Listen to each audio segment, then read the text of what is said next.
Lettre numéro 20. Les images de Dieu par Kim Natarajan. Les images que nous avons de nous-mêmes, des autres, de la création en général et de Dieu sont très déterminées par notre culture. Lawrence Freeman résume ainsi cette influence. Au niveau les plus profonds de notre inconscient, l'image de Dieu est intimement liée à toutes les expériences d'autorité vécues avec les parents, les frères et sœurs plus âgés, les enseignants, les prêtres, la police.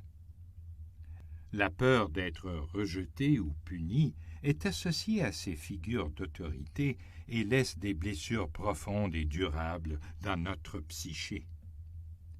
Dans l'esprit de l'enfant, cette peur se transfère au symbole métaphysique de Dieu, l'autorité suprême. Elle nous bloque au lieu de nous introduire dans le mystère de notre existence. La fréquence et la persistance de l'image d'un Dieu qui juge peut venir de l'influence des parents. Ils ont dans l'ensemble, pas tous, tendance à juger et critiquer leurs enfants, pensant qu'ils le font pour leur bien. Si Dieu est alors considéré comme un juge, il devient quelqu'un à amadouer plutôt qu'à aimer.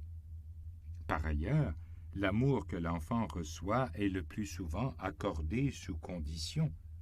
Il est récompensé s'il se comporte bien. Il devient alors difficile de concilier l'enseignement de Jésus qui dit que Dieu est amour inconditionnel et pardon avec son expérience personnelle de l'amour. Les Écritures nous montrent que les images évoluent avec la conscience, comme cela se reflète dans nos modèles sociaux. On y voit d'abord le Dieu tribal de l'Ancien Testament, un Dieu distant, vengeur, capricieux et imprévisible, comme la nature dont les petites communautés, souvent nomades, étaient si tributaires. Par la suite, Dieu est plus impartial, tout-puissant et omniscient, pas tout à fait aussi distant, un souverain juste, à l'image du roi idéal que la communauté sédentaire ou l'État citadin requièrent alors. Plus tard, nous trouvons le Dieu d'amour du Nouveau Testament qui révèle un besoin de paix et de service dans la communauté pour cimenter les relations à l'intérieur de communautés plus importantes. Un autre aspect des images de Dieu qui nous est difficile d'accepter à notre époque, c'est l'idée d'un Dieu masculin. Lawrence Freeman relève que la masculinité du Dieu de la religion sémite a façonné les structures domestiques et politiques des sociétés qui croient en lui. Quand nous sommes prêts à considérer un Dieu en qui le masculin et le féminin sont intégrés, alors les systèmes humains de pouvoir basés sur la domination masculine sont fatalement ébranlés. Ces exemples montrent très clairement le pouvoir et l'influence des images. Bien que nos images évoluent et se développent en même temps que notre intelligence spirituelle, elles demeurent toujours des images, des ombres du réel. Je dis que quiconque perçoit quelque chose en Dieu et lui attache ainsi un nom, ce n'est pas Dieu. Dieu est au-dessus de tout nom, au-dessus de la nature, et il est ineffable. Les êtres humains ont pourtant besoin d'images. Ainsi est fait notre cerveau, notre organe de perception de ce niveau de la réalité dans le temps et l'espace. Il est difficile de se rapporter à quelque chose qui est indicible, ineffable et illimité.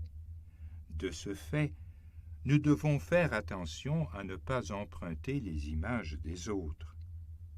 Dans ses conférences, Jean Cassien relate l'histoire d'un moine du désert à qui on avait dit d'abandonner son image anthropomorphique de Dieu. Il obéit, mais un peu plus tard, On entendit son cri d'angoisse. « Malheur à moi, misérable que je suis! Ils m'ont enlevé mon Dieu, et je n'ai plus personne à qui me fier. Je ne sais plus qui adorer, ni vers qui me tourner. » Il ne faut jamais oublier que les images ne sont que le doigt qui montre la lune, et non la lune, comme le dicton bouddhiste le formule si joliment. La liberté de contrôler les images est malgré tout à notre portée. Mais c'est seulement l'expérience personnelle profonde qui nous libère de ces images de Dieu que nous nous sommes mis en tête, qui empêche la croissance spirituelle et détourne l'esprit de la religion.